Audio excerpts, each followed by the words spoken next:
welcome to Interpreting India. The year 2020 was marked by a deadly pandemic, precarious geopolitical relations, a contracting economy, and a rapidly evolving technological landscape. This season, we at Carnegie India are examining many of the challenges and opportunities that India will confront in the coming decade. I'm your host, Suresh Rai, and this week we are diving deep into India's fiscal trends in the wake of the pandemic. The pandemic threw a spanner in the works for India's fiscal system. It increased the demands on government expenditure while leading to a fall in receipts. As a result, we saw high deficits in 2020 and relatively high deficits are projected and budgeted for 2021 as well. For the first time in decades, debt sustainability could become a concern for India. Fiscal issues may affect India's ability to recover from the pandemic induced economic shock and perhaps even land India into another crisis down the line. In this episode of Interpreting India, we analyze India's fiscal trends. What could be the medium term fiscal consequences of this crisis? What fiscal measures can be used to enable a speedy recovery? How might the recent budget and the recommendations of the 15th Finance Commission shape the fiscal trends? To discuss these and other questions, I'm joined by Dr. Pinaki Chakrabarty today. Dr. Chakrabarty is the Director of the National Institute of Public Finance and Policy in India. Dr. Chakrabarty has extensively advised the government on economic policy, including as an economic advisor to the 14th Finance Commission and as a member on the Advisory Council to the 15th Finance Commission, among other roles. Alongside his work with the government, Dr. Chakrabarty has also held several academic appointments, including as a research associate at the Levy Economics Institute in New York, along with visiting appointments at the University of Ottawa and the University of Carleton. In 2019, his book titled GST in India, A Simple Tax in a Complex Federal System was published by Orient Black Swan. Dr. Chakrabarty, welcome to Interpreting India. I'm delighted to have you with us today. Thank you. Thank you for inviting me for this important discussion. So I want to just begin with talking about where we are on fiscal policy right now in this crisis. As you know, this year has been a crisis year, and although we are now probably out of recession, we still have a long road to recovery to achieve the kind of economic output we had before the pandemic. And I would like to ask you, how do you see the fiscal measures that were taken during the last 1 year in response to the crisis and those measures which have been announced in the union budget for the next 1 year? Are these the suitable fiscal measures that are required at this stage? And what could be done to improve them? Thank you, Swish. There are a couple of observations I'll make as far as fiscal intervention for the year 2021 is concerned, and then I'll make some very specific observations about the budget 21-22. 2021 budget was presented before the pandemic, so it did not have the numbers that could be, now compared with the RE number. So that's the first correction we have to make when we do analysis of budget. And now there is, as you know, there has been a drop of revenues to the center, net to the center, to the extent of 4,65,000 crore. That's a significant drop that reflects the level of contraction in the economy, contraction in revenue base, and consequent fall in revenue mobilization. That is one of the major fiscal crunch that you see, and reduction in the availability of fiscal space to carry out, significant increase in expenditure. Having said that, I would like to emphasize that government expenditure as a percentage of GDP hasn't declined. In fact, it has increased. So we are talking about a year where you had a decline in revenue by almost 5 lakh crore, increase in expenditure, and corresponding increase in deficit and debt to the extent of 9.5% of GDP, and debt ratios, center and states combined, as per the Finance Commission's estimate, at around 90% of GDP. So the fiscal expansion on the expenditure side that you see has been done in an extremely fiscally challenging situation arising out of shortfall in revenue. Should government have done more? I think it is always a question of optimality. Given that there is a decline in revenue, you can borrow only up to an extent, and we are talking about 9.5% of GDP as the fiscal deficit. If we add states borrowing, it will make it something like close to 14 or 15% of GDP. So how much more the government can borrow? I think in the long run, if we are talking about recovery, growth, bouncing back, V-shaped recovery, etc., I think we also have to make resources available in the medium term for the private sector. So yes, and debt sustainability then becomes a very critical issue. So I think we have a high deficit. We have been able to maintain expenditure, enhance in certain cases, and yet talking about a glide path of reduction of fiscal deficit from 9.5 in 2020-21 to 6.8 in 21-22, and then bringing it down to 4.5 by 25-26. I think that signaling is very important for macroeconomic stability and future growth. So, if just to follow up on this, that the fiscal strategy that has been announced in for 2021-22 and the relatively large budgeting for capital expenditure and the strategy to monetize assets and privatize public sector enterprises, these things we have been hearing for the last few years. There's been an intent announced to do more capital expenditure, to change the composition of assets that the government owns, to actually monetize assets and then put more into new capital expenditure. Do you think it's feasible to implement this strategy? What will it take to actually implement it? See, I think we have to look at it from the perspective of fiscal shock that COVID has introduced to the system.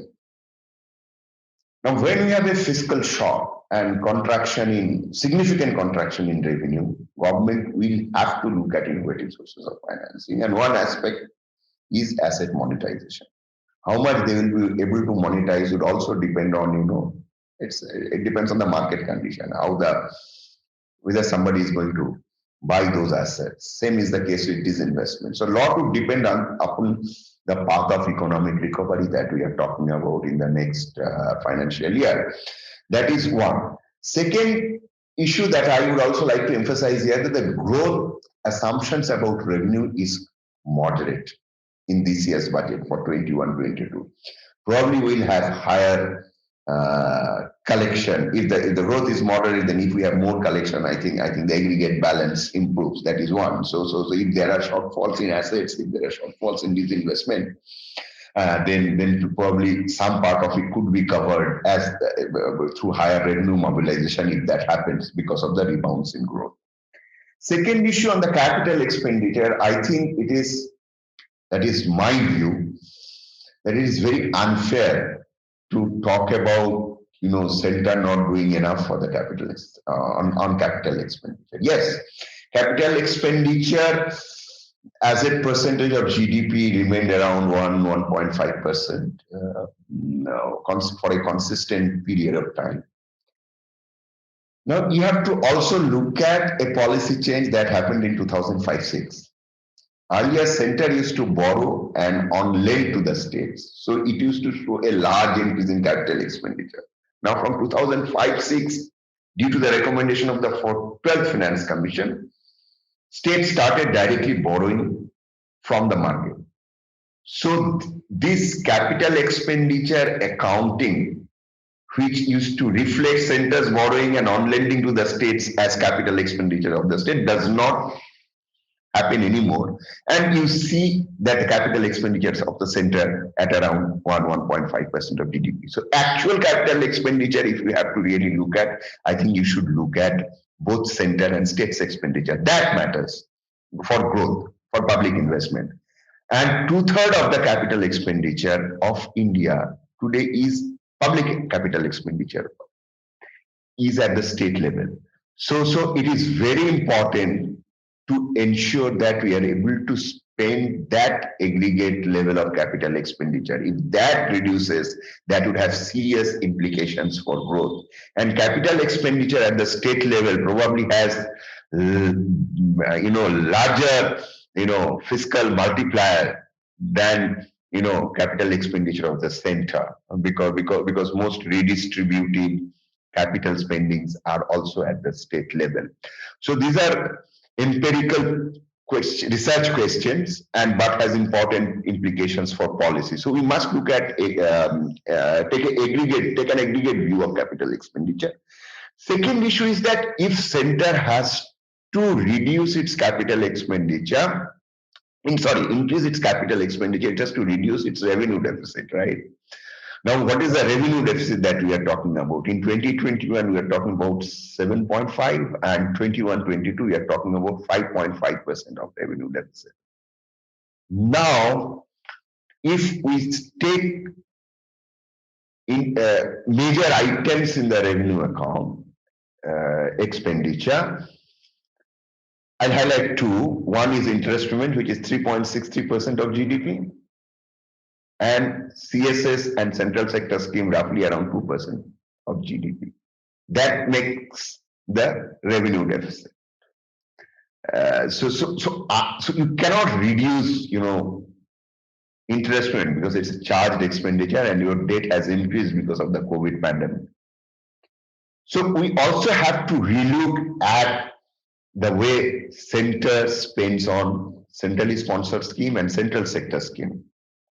So unless we reform those schemes, reduce center intervention through CSS, I think center would have large revenue deficit. So essentially, center is borrowing and giving grants to the states to carry out certain expenditures which are in the functional domain of states. So this is a larger, policy question where we really have to understand the redistributive part of spending, which constitutionally is at the state level. Then as national priority center goes and starts spending on some of this subject, then its capital expenditure, revenue expenditure goes up. Then at the same time, we tell the center is not spending enough on the capital expenditure. So that balance, I think that discussion needs a dispassionate, understanding of why this is happening like that. Should center spend on capital? If so, at how much? And what are those critical areas where center should spend on capital side? So just capital expenditure more by the center is going to result in significant increase in growth is something we need to discuss and debate rather than just talking about center should spend more on capital expenditure. I think aggregate capital expenditure should not fall, but how much center should, because if the center does not give this money, state's capital expenditure will fall. Because if they have to finance these schemes. So that aggregate view is very, very important. Yeah, there'll be substitution. Yeah, so interest payments, salary, pensions, these are already committed. And the central sector and centrally sponsored schemes, although in the CSS schemes, there have been a restructuring. So center is giving less of the share. So the 60-40, now 60%, earlier to 80%, but still there's a lot of money that is going to the states as grants under these schemes. And it will have to be some kind of a grand bargain, perhaps. You touched upon this issue briefly earlier, of this question of debt to GDP, general government debt to GDP going to 90%, crossing 90%. For many years, we haven't really discussed and thought much about debt sustainability because there was a period in which debts were rising, but then inflation was so high that it inflated away the debt stock. Now, is this question again going to become pertinent? Of question of debt sustainability, and what would it take to avoid a crisis on that front? Because this is the biggest single jump in debt to GDP ratio in a very long time. Yeah, I would say that we have a crisis, but I would certainly say that we need to be careful about our debt to GDP ratio. We were, before the pandemic, if you look at the FRBM Review Committee report, it targeted debt to GDP ratio to be 60% of GDP by 22-23. Today, we are talking about a debt to GDP ratio at around 90% of GDP. So one shock contributed to more than 20 percentage point increase in debt to GDP ratio, because actual debt to GDP ratio, the target was 60, it was around 67%. So we are talking about almost 20 percentage point increase in debt to GDP ratio. So there is certainly a concern, and there is a need to reduce this in the medium term. Now, Finance Commission has recommended that it should be reduced to 85% of GDP by 25-26. I think that's a very relaxed target. I think that should happen.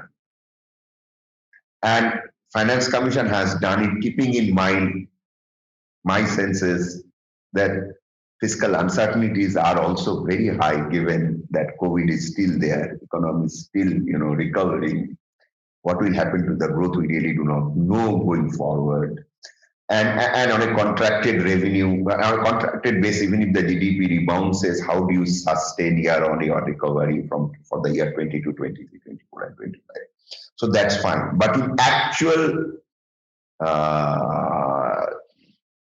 operation of the fiscal variables, if and the macroeconomy, if we are able to grow at more than 6% per annum up to 25, 26, with a moderate inflation of 5 to 6%. So we are talking about 11, 12% of nominal GDP growth rate.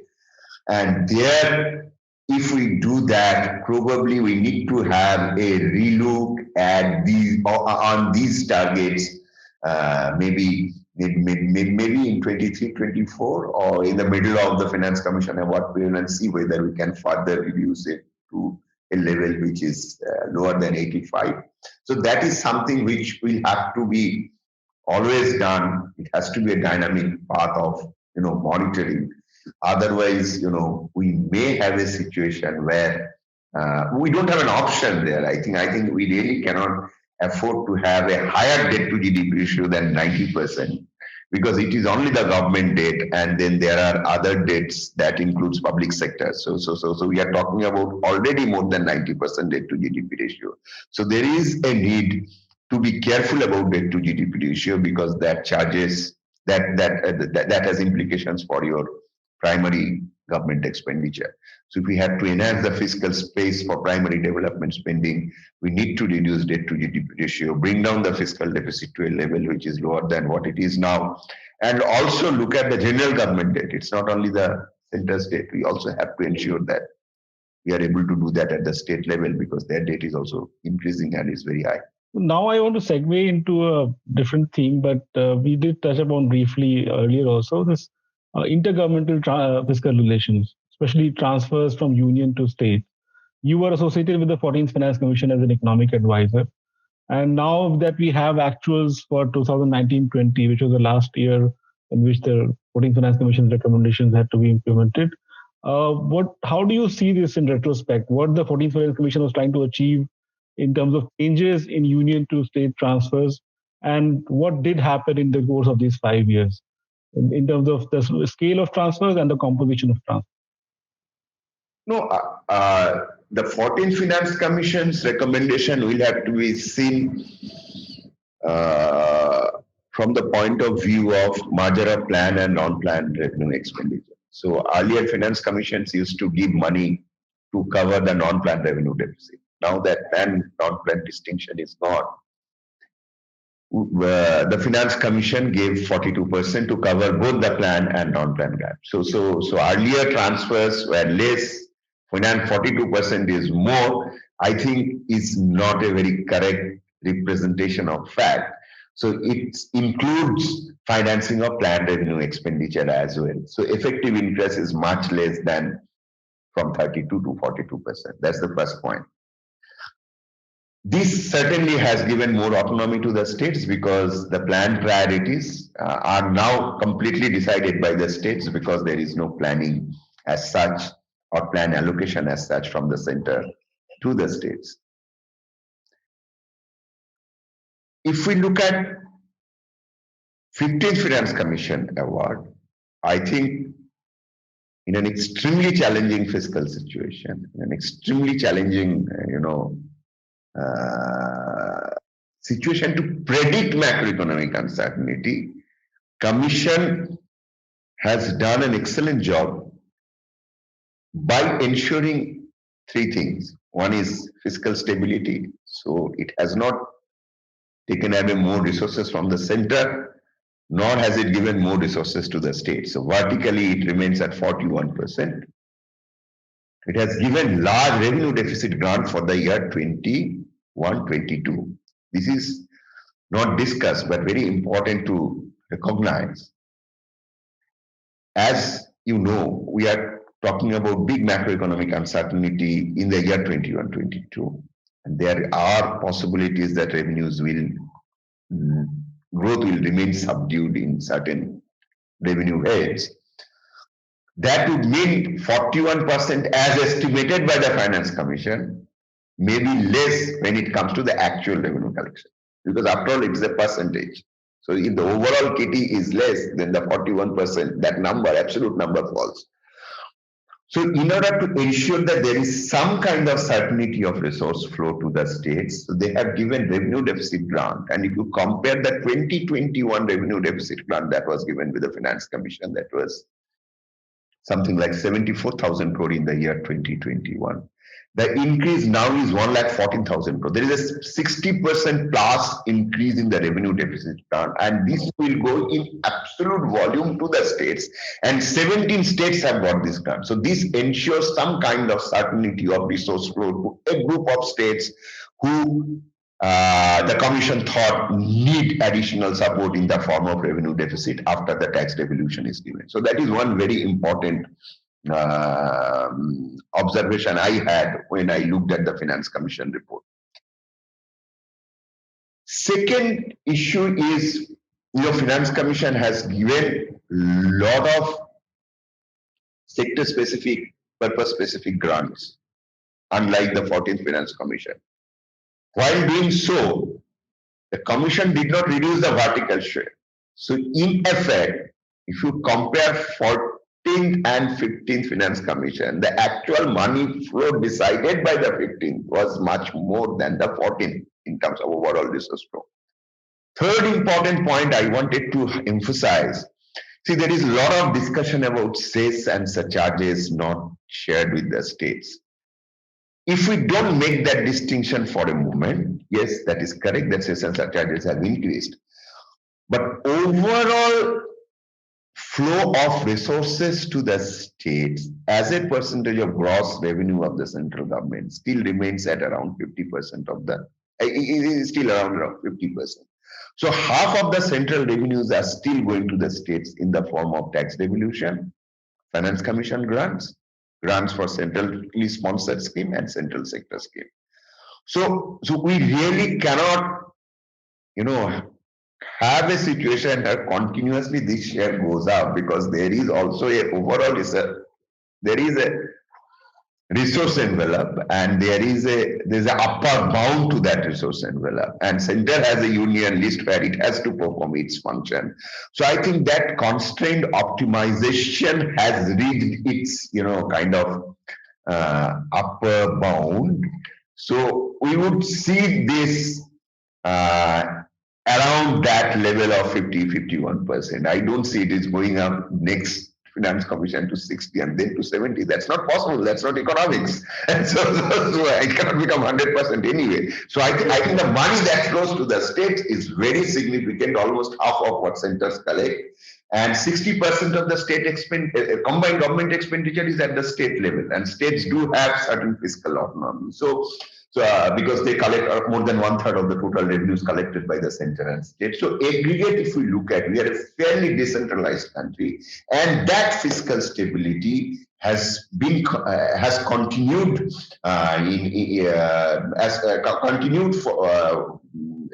in the year 2021 by the Finance Commission, and going forward also they want to ensure that that continues. I think that is one of the major issue, major point when we actually talk about 15th Finance Commission award, particularly in a year when we still have a lot of macroeconomic uncertainties. Second point I wanted to highlight about the Finance Commission transfer is also the horizontal devolution. Horizontal devolution, also there was a lot of discussions about, what will happen to the states if 2011 population is used for the devolution of resources. But post the Finance Commission award, there hasn't been any, major discontent among the states. So that also shows that Finance Commission has been able to address the issue of, horizontal stability in a way that is not that is not altering the resource flow to the states and making a particular state suffer more than making a particular state suffer disproportionately. So that is the second issue that I thought is important. And fourth and third issue, and I'll stop on the Finance Commission, is the issue of local government grants. 4 lakh crore plus is given to the local bodies. This is a huge sum of money for the next 5 years. And they also have given some grants for the health sector to be done at the local level. Given the COVID and during the COVID time, the way some of the local governments have performed in containing COVID, the case of big municipalities doing excellent job in containing the spread of infection. I think we understand now the role of local governments, even though they have limited fiscal autonomy. When it comes to crisis, they do perform, they do show results. So there, this flow of resources to the extent of 5 lakh crore, 4 lakh 60,000 crore, I think, is very significant. What the challenge will be to ensure that this money flows to them and they are able to provide and strengthen the public service delivery system at the local level. Thank you for those insights. I agree that the way the Finance Commission has tried to ensure some degree of revenue stability for 2021-22 is quite commendable. So they have provided about 1.1 lakh crore rupees in revenue deficit grants. But by the last year of the Finance Commission, it comes down to about 13,000 crores only. So it depends on if the states are able to achieve some revenue growth during this period. And the assumption of the Finance Commission has actually turned out to be true. So the scaling down is quite significant. The other point about the Finance Commission bringing back specific sector-specific and state-specific grants to try to make up for part of the losses that states might be facing because of the shrinking divisible pool is also, I think, quite valid, because it's quite a substantial number which has been allocated to these grants. But one point on this is that a lot of these are performance-based grants. So the way they have been structured is that there'll be some performance parameters to be monitored by some central agency, mostly NITI Aayog, but also in a couple of ways. For example, there's one which will be monitored by the Ministry of Environment and Forestry. So what do you think about the principle of bringing this in? And on the other hand, in local body grants, the performance-based component has been brought down. So 14th Finance Commission had a significant portion of grants going on base of performance, 80-20 for urban, if I'm not mistaken, and 90-10 was the ratio for rural for performance-based grants. So 10% and 20% respectively for performance-based. But that seems to have reduced with 15th Finance Commission. So the bringing more performance-based grants for states and reducing the share of performance-based grants for local bodies. So what is the strategy here? Has to focus on performance. There are two issues. One is incentive and the other is reward. So the grants that are given, these are all kind of incentive-based, forward-looking, incentive-based grants. So if you do X, you get certain amount of money. If you don't do X, then you don't get that amount of money. So in that case, certainly there is a risk that if you are not performing, you will not get that resources. So that is one aspect that is always there in any performance linked grant. Now, if you look at CSS, again, it is based on utilization. So there also it is performance. Now, Government of India's ATR on the performance-based incentive grant is that they will try to do it through CSS and various other maybe there will be new central sector scheme. So that way, the performance incentive grant, as such, the design uh, recommended by the design as recommended by the Finance Commission has not been will be integrated with the CSS and probably new central sector scheme. So you have to wait and see how things move. At the moment, it is not very clear. On the local body, yes, I think local body is a very complex institutional economics issue. I think it is. Today is 2021, and we are talking about almost 30 years after the 73rd and 74th constitutional amendment. And today, and all the states, if they had taken local government seriously, would have had there are 6 state finance commissions, and unfortunately, only in 6 states we have the 6 state finance commission. In all other states, we do not have the 6 state finance commission. That means there is a lag there. State finance commissions need to be taken more seriously. Their recommendations are many times the recommendations are not accepted. Also, there are delays in submission of report. NIPFP did a study and we found the average delay was more than 17, 18 months in the constitution of the SFC itself. So Finance Commission has given money to ensure that these are streamlined. And this is not something which is not doable. It's not very difficult to do. But basically, trying to, nudge the states to do what is required as per the constitutional amendment done in 74th, done when the 74th or 74th constitutional amendment was done. So that is something which we have to understand the context. Finally, I think the health grant that is given by the local government to the local government, I think intention is very clear. The intention is that we need to have a vibrant public service delivery system at the local level. And that is why it should be done at the local level. And the COVID context, that becomes very, very important. But of course, you are absolutely right. If the performance grant is linked to performance, if you don't perform, the resources don't flow. It also so that part always remains. But overall, I think the big picture is that almost 90% of what Finance Commission has recommended is untied still.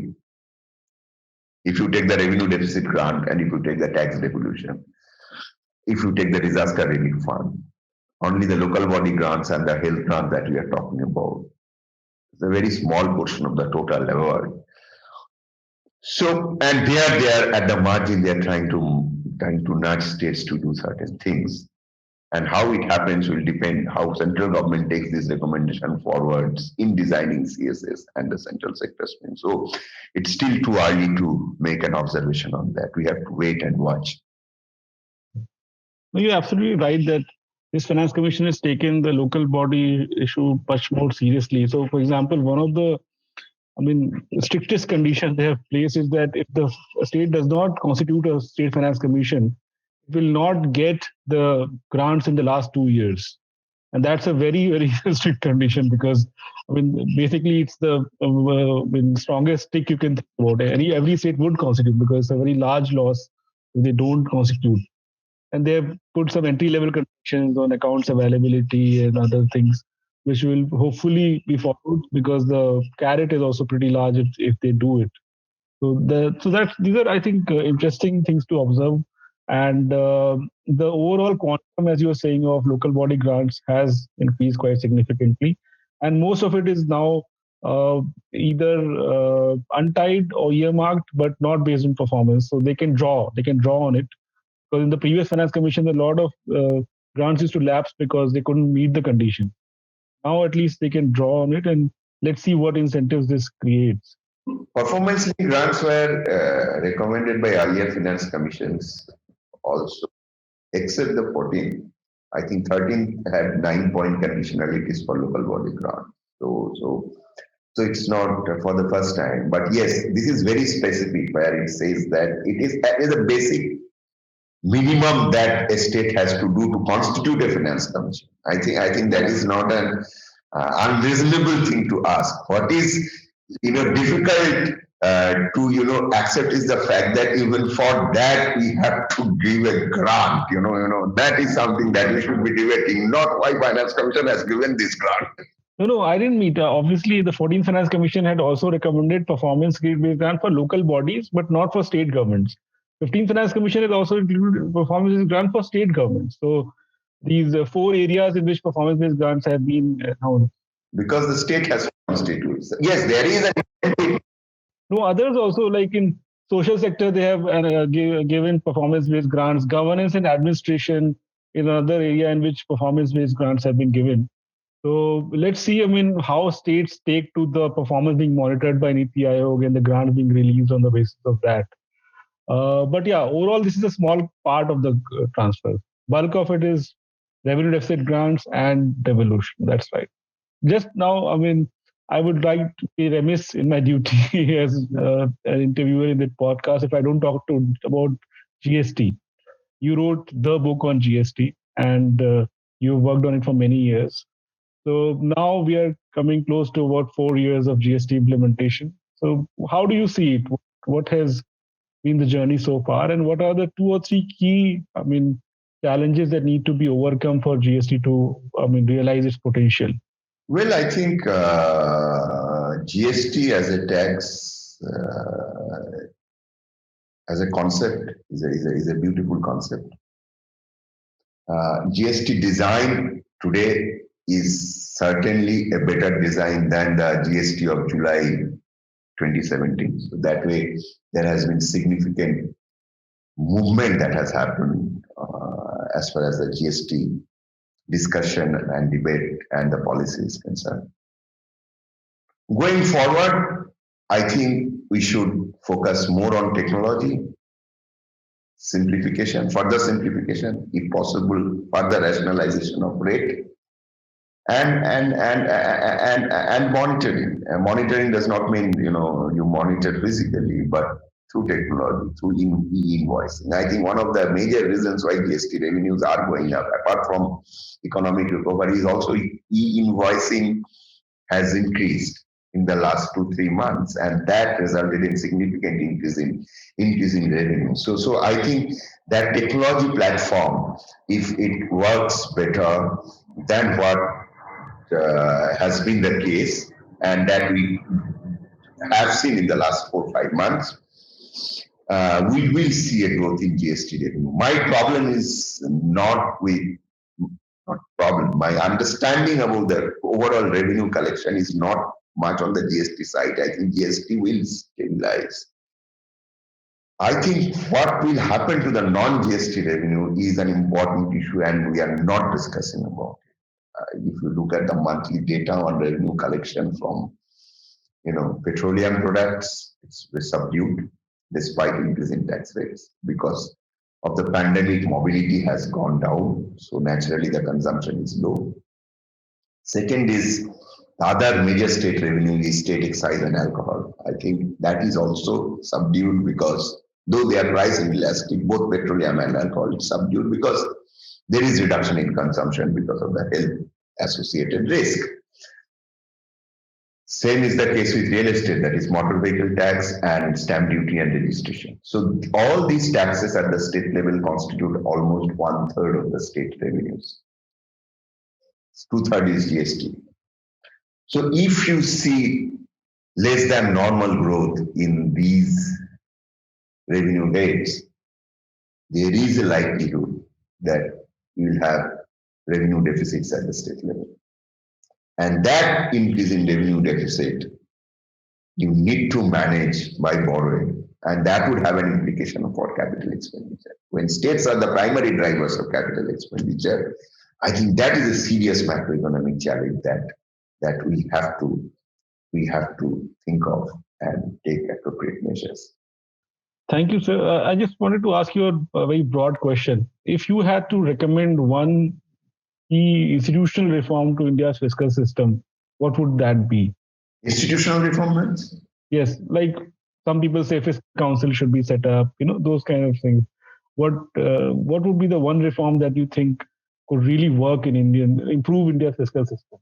No, I think our FRBM Act has really worked well. If you look at the post FRBM from 2003-4 on, from 2003-4, I think that both fiscal deficit and revenue deficit at the general government level has been managed well. Centers, of course, it remained above the FRBM target, but you did not see a situation. 3 is fine, but center also remained around 3.54. So there is no problem. So I think we should strengthen our FRBM system. I think independent fiscal council is an idea which is basically to make FRBM more effective. Yes, it is good, but what is most important is to have a credible understanding of government's budgetary number, right? Now, it is not that Fiscal Responsibility Act is not reviewed. Central Government Fiscal Responsibility Act is reviewed by the CAG. That system is already there. It's not that it is not reviewed. Independent evaluators evaluate states' fiscal responsibility and management. They have public expenditure review committee in some states, independent fiscal evaluation done by NIPP for some states. So it's already there, but these evaluations are ex-post evaluation. So you do evaluation of data when the accounts numbers are available. You don't do it for the budget estimates and revised estimates. So idea of independent fiscal council is to look at the budget estimates number and say that whether it is credible or not. So that's the focus. So we are trying to move from instead of exposed to an ex ante analysis of budget. So that's the issue. I think that would be relevant whether you have a fiscal council or not. That would be relevant always to have credible budget estimates. So whether you have an independent fiscal council that drives a credible budget estimate, or the credible budget estimates are necessary for predictable macroeconomic policy, is the question that we should ask. And I am not too sure just having a fiscal council will automatically improve my budget estimate, or not having it will reduce the quality of budget estimate. I think that's the question that we should be debating. Yeah, it could be achieved through internal improvements at the treasury level in the Ministry of Finance also. Better accountability for things like off-budget borrowing, having a medium-term approach where decisions on a year are anchored in a medium-term perspective. You don't need an independent council necessarily for these things. Just a final question. If you were to recommend one book on India's public finances, what would that be that everybody should read? There is a book by Amresh Bagchi on Indian public finance. I think that book is collection of essays. I think that's a fascinating book that you should read. And just one book is not fair. I think there are books on Indian federalism written by Dr. Govind Rao. I think that's very important. Why we read this book? Why we read and GR read this book on Indian federalism? I think it's a fascinating read. I think these are the books that anyone interested in Indian public finance should read to get an understanding of how it works and the empirical issues that are critically important. Thank you, Professor Chakravarti. This was a really insightful and interesting conversation. Thank you again for taking time from your busy schedule to join us. Thank you very much for inviting me. Thank you.